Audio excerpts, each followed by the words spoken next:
لاہور کے گنجان آبادی میں رہنے والا حیدر ایک عام سا نوجوان، درمیانے قد، سانولی رنگت اور آنکھوں میں وہ چمک جو صرف خواب دیکھنے والوں میں ہوتی ہے۔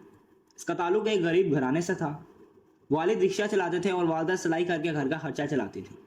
حیدر بھی ایک اچھا طالب علم تھا، لیکن اس کا دل کاروبار کی طرف متوجہ ہوتا تھا۔ وہ ہمیشہ سوچتا، کاش میں بھی کچھ ایسا کر سکوں جس سے ماں باپ کو فخر ہو۔ حیدر کی زندگی ایک عام نوجوانوں کی جیسی تھی۔ صبح سویرے یونیورسٹی، دوپہر میں پارٹ ٹائم کام اور رات کو خوابوں کے خاکے بنانا۔ مگر وہ خواب جو صرف سوچ میں رہ جائیں آخرکار مٹی میں مل جاتے ہیں۔ اور حیدر کو ڈر لگتا تھا، ناکامی کا ڈر۔ وہ ہمیشہ سوچتا، اگر میں ناکام ہو گیا لوگ کیا کہیں گے، والدین کا کیا ہوگا۔ ایک دن یونیورسٹی میں ایک کاروبار مقابلے کا اعلان ہوا۔ اپنا آئیڈیا پیش کرو اور 50,000 روپے کا انعام جیتو، جسے سٹارٹ اپ چیلنج بھی کہتے ہیں۔ حیدر کا دل دھڑکنے لگا۔ اس کے پاس ایک آئیڈیا تھا تاکہ سستے داموں میں تعلیم ہر کسی تک پہنچ سکے۔ وہ چاہتا تھا آن لائن ہوم ڈیلیوری پرانی کتابوں کی فراہم کریں۔ مگر پھر اس کے دل میں ڈر آ گیا۔ وہ کہنے لگا، لوگ ہنسیں گے، میں اتنا اچھا پریزنٹ نہیں کر سکتا، اور اگر ہار گیا تو۔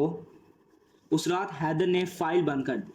اس نے خود سے کہا، نہیں، یہ سب میرے لیے نہیں۔ اگر تو نے اب کوشش نہ کی تو ہمیشہ پچھتائے گا۔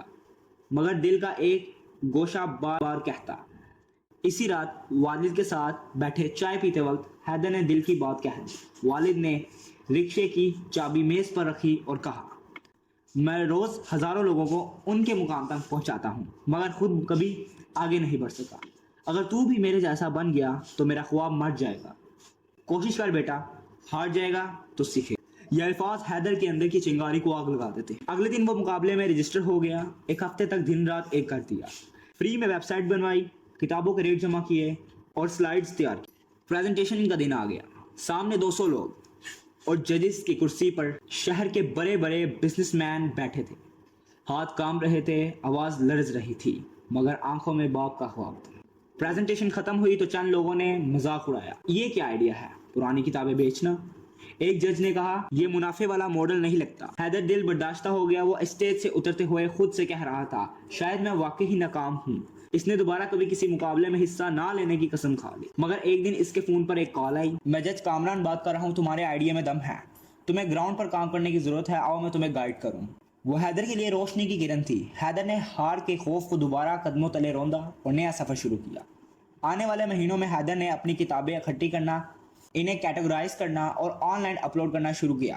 اس نے انسٹاگرام پیج بنایا، فیس بک پر اشتہارات چلائے۔ شروع میں صرف 2 آرڈرز ملے، پھر 10، پھر 50، مگر ایک دن ویب سائٹ کریش ہو گئی۔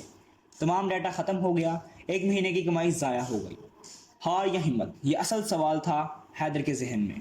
وہ دوبارہ اسی موڑ پر تھا۔ والد کی چابی آج بھی میز پر رکھی تھی۔ حیدر نے اسے دیکھا، مٹھی بند کی اور کہا، میں ہار نہیں مانوں گا۔ اس نے دوبارہ ویب سائٹ بنوائی، اس بار پروفیشنلز کی مدد سے۔ کچھ ہی مہینوں میں 1000 سے زائد صارفین ہو گئے۔ اس کے سٹارٹر کا ذکر ایک مقامی نیوز چینل نے بھی کیا۔